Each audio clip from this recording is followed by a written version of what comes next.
I think we're certainly priced more for a deal than not a deal now. I mean, we've gone through these ups and downs.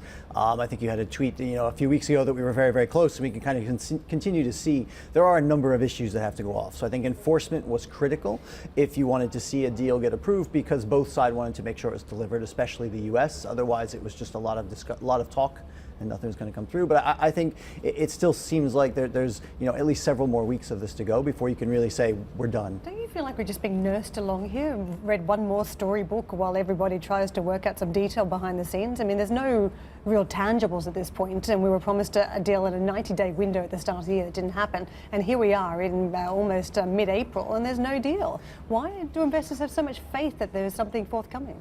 Well, I think in part, I mean, we got used early on, Trump was using very strong language. I think that was shaking the markets. Now I think they've noticed, look, we've gotten far enough along that we can continue these negotiations in the background. We don't have to damage public sentiment as this is going along, and as long as they think this is progressing, I think they're okay with that. So I think that's what you're seeing, is it's a bit of a different public tactic.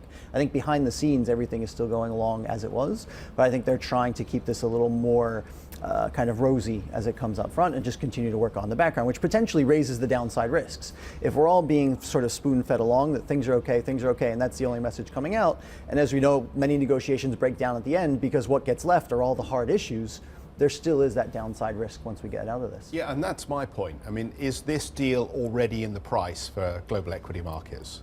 I think to a large extent, yes. And I think the issue here is it would be extremely disruptive to what is a very fragile global growth environment, concerns about risk, central banks that are sort of on the precipice of having to deliver another round of easing to have this come through. So we're absolutely not in the price because of the significant implications it could have spilling through into that sentiment.